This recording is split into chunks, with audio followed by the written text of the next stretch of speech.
آج ہمارا موضوع ہے کانسٹیٹیوشن آف چائنا، کمپوزیشن اور structure state of republic of China. China میں ہم اسٹیٹ کونسل اور نیشنل پیپلز کانگریس کو ڈسکس کرنے سے پہلے ہم چین کی تاریخ، اس کے رقبے اور اس کی ثقافت کو تھوڑا سا ہائی لائٹ کرنے کی کوشش کریں گے۔ چین اس وقت دنیا کے نقشے پر رقبے کے لحاظ سے دنیا کا تیسرا اور آبادی کے لحاظ سے سب سے بڑا ملک ہے۔ اس کا رقبہ تقریباً 36,91,581 مربع کلومیٹر ہے اور اس کی آبادی تقریباً 1,36,70,00,000 کے لگ بھگ ہے۔ سرحدیں جو اس کی ملتی ہیں وہ شمال میں کوریا، بحر الکاہل، مغرب میں روس، جنوب مغرب میں افغانستان، پاکستان، تاجکستان، نیپال، بھارت، قزاقستان، بھوٹان، چین کے شمال میں روس اور منگولیا واقع ہے۔ یعنی چین کی جو سرحدیں ہیں وہ تقریباً 16 ممالک سے ملتی ہیں۔ اگر وہاں پر آباد نسلوں کا دیکھا جائے، ان کی زبان، تہذیب کا دیکھا جائے تو چین میں زیادہ تر ہان نسل سے تعلق رکھنے والے لوگ آباد ہیں۔ یہ تقریباً 92% لوگوں پر مشتمل ہے۔ اتنے بڑے ملک کی زبان مشترک ہونا ناممکن سی بات ہے۔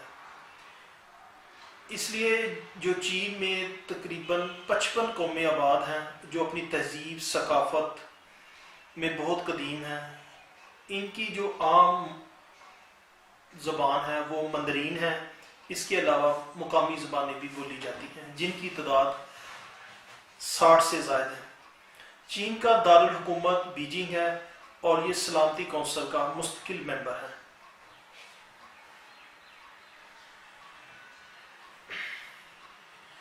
چین پر حکومت کرنے والے اگر خاندانوں کو دیکھا جائے تو چین کی تاریخ کی ابتدا 4000 سال قبل مسیح ہے۔ 8ویں صدی سے لے کر 12ویں صدی تک چانگ خاندان حکمران رہا، لیکن اس سے قبل 2ری صدی قبل مسیح میں شیا خاندان حکمران تھا۔ اس کے بعد جو خاندان آئے ان میں شانگ، ہان، سوئی، تانگ، منگول، مینگ اور مانچوے زیادہ قابل ذکر ہے۔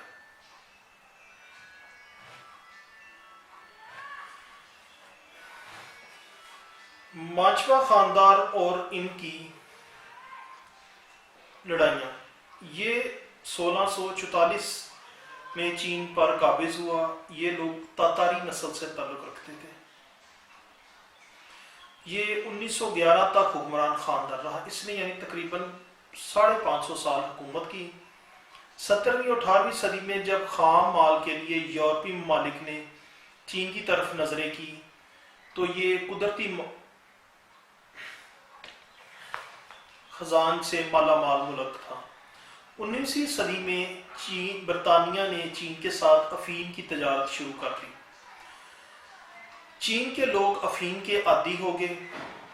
1839 میں افیم کی جنگ شروع ہوئی جس کے نتیجے میں برطانیہ کے ساتھ چین نے معاہدہ فان کنگ کیا۔ اس کے بعد امریکہ نے مختلف اقدامات کیے اور چین کو زیر بار کرنے کی کوشش کی۔ بالآخر 1856 سے لے کے 1860 تک فرانس اور برطانیہ نے دوسری افیمی جنگ لڑی۔ اس کے بعد 1884 میں فرانس نے چین سے لڑائی کی۔ جب 1900 میں باکسر بغاوت شروع ہوئی اور 9 ملکوں نے مل کر چین پر حملہ کیا، ملکی اور غیر ملکی فوجیوں نے 1901 میں اس بغاوت کا خاتمہ کر دیا۔ اب ہم آتے ہیں اپنے اصل موضوع کی طرف کہ جو چین کا اسٹرکچر سٹیٹ ہے وہ کیسا ہے، چین کا آئین کیا کہتا ہے اور اس وقت کون سا آئین جو ہے وہ اپلیکیبل ہے۔ اس میں سب سے پہلے ہم دیکھتے ہیں اسٹیٹ کونسل کو۔ State council is the central people government of the People's Republic of China. It is the executive body of the highest organ of state power. چین کا سب سے بڑا قانون ساز ادارہ عوامی نیشنل کانگریس ہے.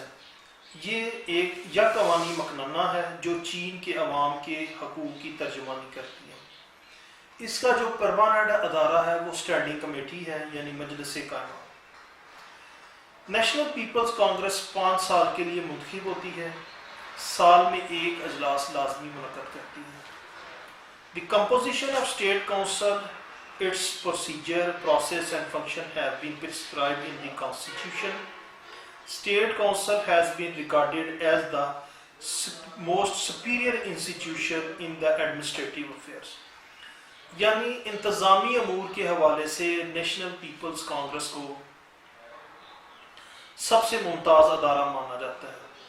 And all the top-notch leaders of the party are included in its membership. اور تمام جو ٹاپ کے لیڈرز ہوتے ہیں وہ شامل ہوتے ہیں اس کی ممبرشپ میں. اس کانگریس کے 3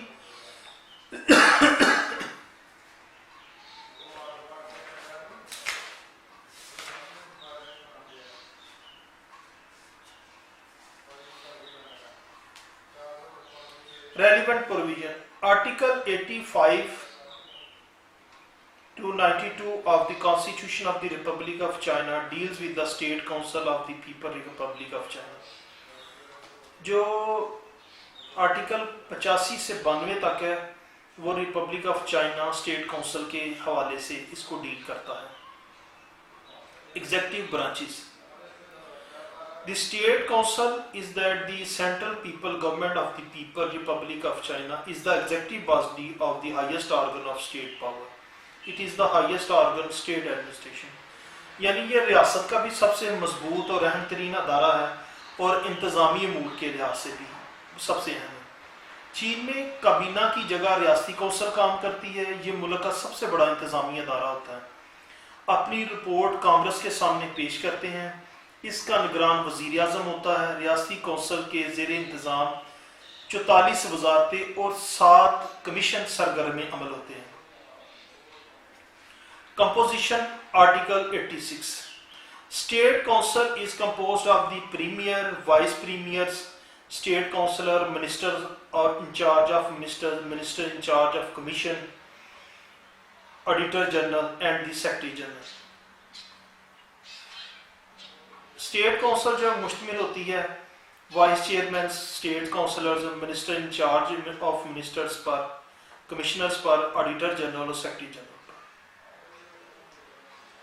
اختیارات اور فرائض. چین کی اسٹیٹ کونسل کے اختیارات اور فرائض جو بیان کیے گئے ہیں وہ اس طرح ہیں. ریاستی کونسل کا کام انتظامی قواعد و ضوابط کو واضح کرنا, فیصلے صادر کرنا اور احکامات جاری کرنا ہے.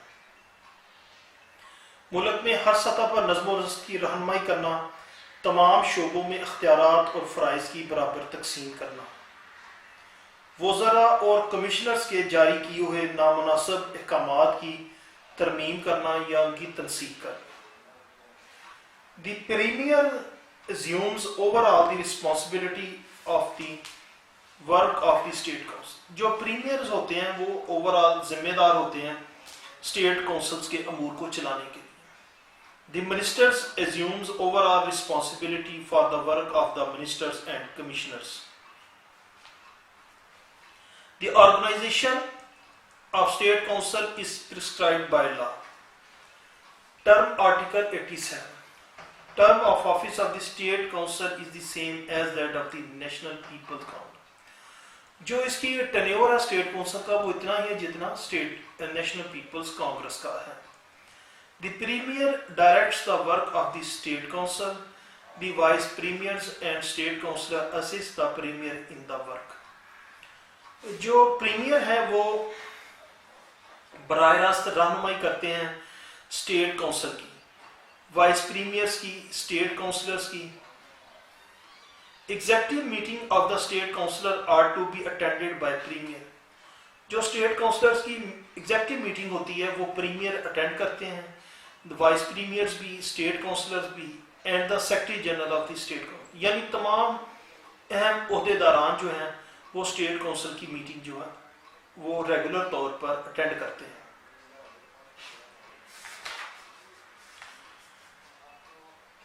اس کے علاوہ مختلف شعبوں کے انتظام کا اختیار، سائنس، تعلیم، ثقافت، صحت کے اداروں کی رہنمائی کرنا اور انہیں منظم کرنا۔ State council exercise the following functions and powers: to adapt administrative measures, enactment administrative rules and regulations and issue decisions and orders in accordance with the constitution and law۔ State council جو ہے وہ adapt کرتی ہے تمام تر انتظامی امور، rules اور ریگولیشن انتظامی امور کے حوالے سے بناتی ہے، ڈائریکشنز اور آرڈرز ایشو کرتی ہے قانون اور آئین کے مکمل مطابق۔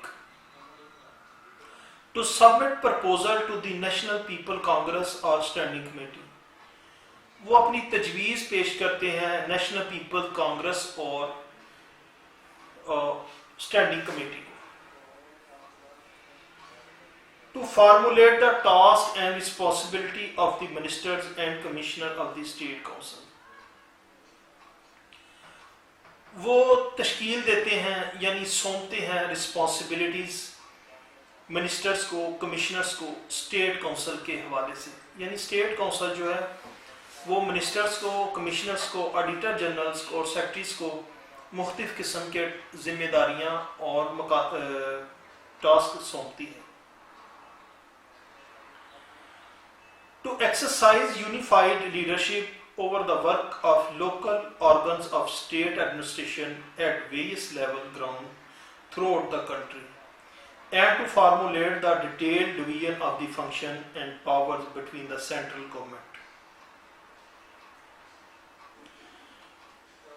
and the organ of state administration of provinces, autonomous regions, municipalities is directly under the central government۔ state council جو ہے وہ مختلف اداروں، خود مختار اداروں، انتظامی ریاست کے انتظامی اداروں کو، میونسپلٹیز کو، صوبوں کو، اضلاع کو، جو بھی مرکزی گورنمنٹ کے ماتحت ہوتے ہیں، ان کے مختلف ٹاسک سونپتی ہے اور انہیں اپنی ڈیوٹی پرفارم کرنے کا کہتی ہے، اور اپنی ڈیوٹی پرفارم کرنے کے بعد وہ اسٹیٹ کونسل کے سامنے جواب دہ ہوتے ہیں۔ انتظامی اداروں کی وسعت کا جائزہ لینا، انتظامی احکامات کی تقرری کرنا، انہیں تربیت دینا، ان کی کارکردگی کا جائزہ لینا، انعامات دینا، یہ سب ریاستی کونسل کے اختیارات میں شامل ہیں۔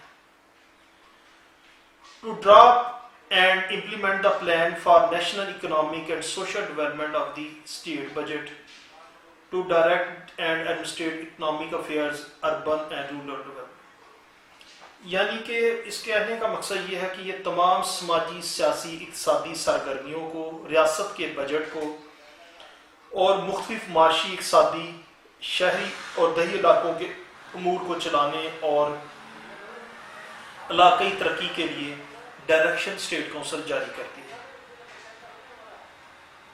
اس کے علاوہ to direct the affairs of education, science, technology, culture, public health, physical culture and family planning. اس کے علاوہ اسٹیٹ کونسل ہدایت دیتی ہے تعلیم، سائنس، ٹیکنالوجی، ثقافت، پبلک ہیلتھ اور فزیکل کلچر اور فیملی پلاننگ کو مناسب طریقے سے چلانے کے لیے اور اپنی ڈیوٹی پرفارم کرنے کے لیے۔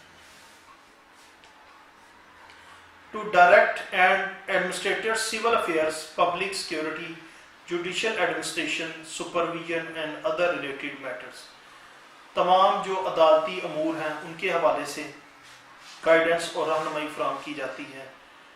بیرونی دنیا کے ساتھ جو معاہدات ہوتے ہیں ان کی تکمیل کے لیے اسٹیٹ کونسل کوشش کرتی ہے اور نئے معاہدات کے لیے وہ نیشنل پیپلز کانگریس سے اجازت طلب کرتی ہے۔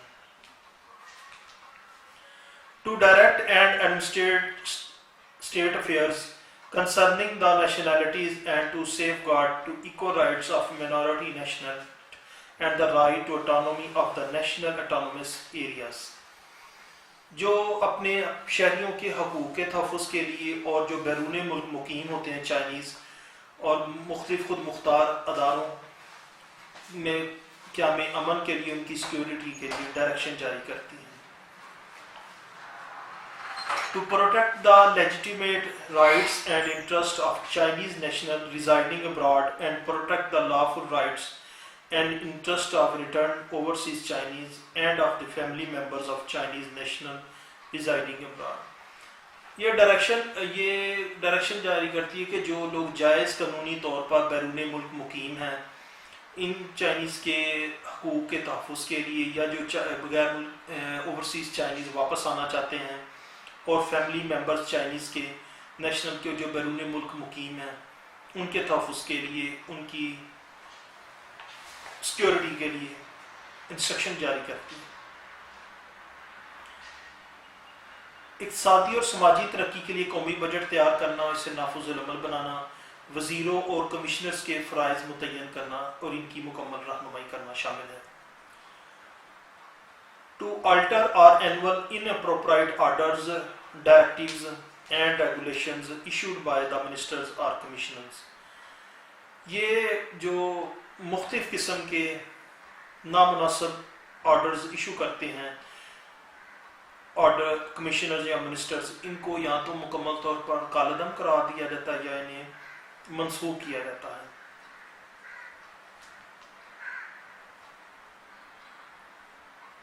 اسی طرح جو لوکل اسٹیٹ ایڈمنسٹریٹو ہیں یا مختلف جورسڈکشن کے جو شہری ایریاز ہیں ان میں اگر کوئی انتظامی امور سے کا آفیسر کوئی نامناسب آرڈر ایشو کرتا ہے جس سے ملک کی سالمیت، عوام کے فنڈامنٹل رائٹس ڈیمیج ہوتے ہیں، تو تب بھی اسے منسوخ کر دیا جاتا ہے. To approve the geographic division of province, autonomous regions and municipalities directly under the central government, and to approve the establishment and geographic division for autonomous prefectures, counties, autonomous counties and cities. یہ مختلف علاقائی خود مختار صوبوں کی تقسیم کرتی ہیں، municipalities کو ڈائریکشن جاری کرتی ہیں، اور مختلف جو اضلاع ہیں، خود مختار اضلاع ہیں، سٹیز ہیں، ان کی بہتری کے لیے یہ انسٹرکشن جاری کر سکتی ہیں. دفاعی اختیارات، ڈیفینسو پاورز، ملکی دفاع کو مضبوط بنانے کے لیے رہنمائی کرنا، ضروری مارشل لا نافذ کرنے کا اختیار، دوسرے ممالک کے ساتھ معاہدات شامل ہیں.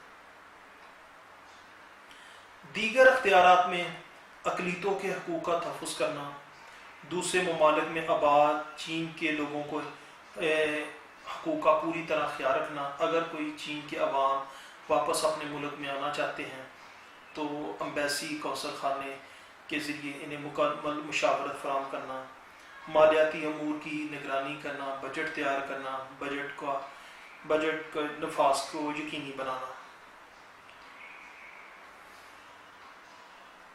In accordance with the provisions of law to decide entering the state of emergency in parts of provinces, autonomous regions and municipalities directly under the central government. جنگ کی صورت میں ملک کے مختلف حصوں میں ایمرجنسی کا نفاذ کرنا، خود مختار علاقوں میں میونسپلٹیز میں یا امن کے نفاذ کے لیے کوشش کرنا. To examine and decide on size of administration organs and in accordance with the law, to appoint, to remove administrative officials, train them, appraise the performance and reward to or punish them.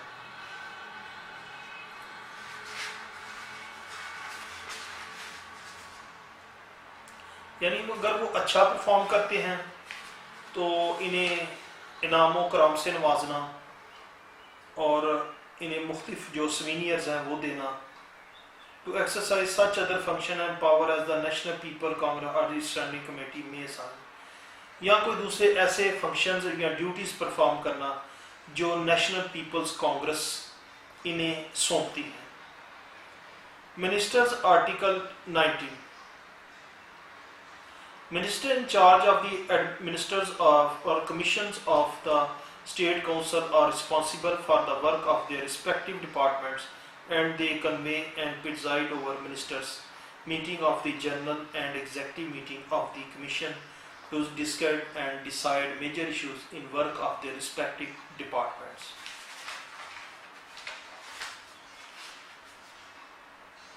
Ministers in charge of ministers اور commission state council جو ہیں ذمہ دار ہوتے ہیں کہ اپنے departments کی ڈیوٹی کے متعلق، اور جب ان کا اجلاس بلوایا جاتا ہے اس میں وہ مختلف اہم ایشوز کو ڈسکس کرتے ہیں اور اپنے متعلقہ ڈپارٹمنٹ کے متعلق آنسریبل ہوتے ہیں۔ Auditors Article 91 The State Council establish an auditing body to supervise the revenue and expenditure of all department under the State Council۔ State Council جو ہے آڈیٹنگ باڈی یہ قائم کرتی ہے جو مالیاتی معاملات ہیں اسٹیٹ کونسل کے انڈر ان کو دیکھا جاتا ہے، and of the local government at various level and the revenue and expenditure of all financial and monetary organization enterprises and institution of the state. State council budget کی allocation, اداروں کی جو ان کے اخراجات ہیں، ان کے وسائل، ان کی مکمل مانیٹرنگ اور کاروباری اداروں کا جو رد عمل ہوتا ہے بجٹ کے حوالے سے اس کو بھی ایکسپلین کرنا اس کی ذمہ داری میں شامل ہے۔ Under the direction of the Premier of State Council, the auditing body independently exercises its power of supervision۔ State council کا جو پریمیئر ہوتا ہے وہ اس کے ذریعے سے جو آڈیٹنگ باڈی تشکیل دی جاتی ہے وہ مکمل طور پر آزاد، خود مختار اور غیر جانبدار ہوتی ہے۔ اس میں کسی بھی ادارے کی انٹرفیئرنس کو پسند نہیں کیا جاتا اور نہ ہی انہیں اجازت دی جاتی ہے۔ State council report to Congress article 92 state council جو اپنی رپورٹ سبمٹ کرتی ہے نیشنل پیپلز کانگریس کو انڈر آرٹیکل 92 کے تحت۔ State council is responsible and report on its work to the national people's congress اور when the national people congress is not in session to its standing committee. جب state council ذمہ دار ہے اور report submit کرتی ہے اپنی تمام تر پروگرس کے متعلق نیشنل پیپل کانگریس کو، یا جب نیشنل پیپل کانگریس کا اجلاس نہیں ہوتا تو تب یہ اس کی اسٹینڈنگ کمیٹی کو رپورٹ سبمٹ کرتی ہے۔ Conclusion To conclude that State Council is composed of the Premier, Vice Premier, State Councillors, Ministers in charge of Ministers, Ministers in charge of Commission, Auditor General اور Secretary General پر مشتمل ہوتی ہے۔ The Premier assumes overall responsibility for the work of State Council۔ Overall بنیادی طور پہ premiere کو ذمہ دار سمجھا جاتا ہے اسٹیٹ کونسل کے تمام امور کو نپٹانے کے لیے۔ The organisation of the state council is prescribed by law. جو اسٹیٹ کونسل کی تنظیم ہے وہ مکمل اس کو رن کیا جاتا ہے قانون کے عین مطابق۔ اس کو ہم مزید کچھ تھوڑا سا الیبوریٹ کرنے کی کوشش کریں گے۔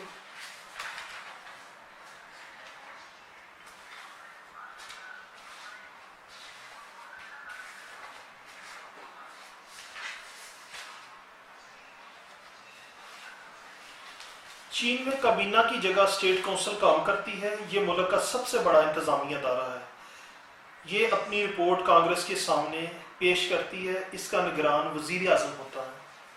اسٹیٹ کونسل کے زیر انتظام 44 وزارتیں اور 7 کمیشن سرگرم عمل ہیں۔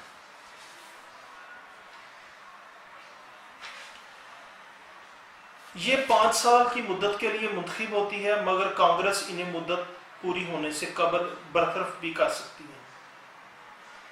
اس کے اراکین میں کون کون شامل ہیں؟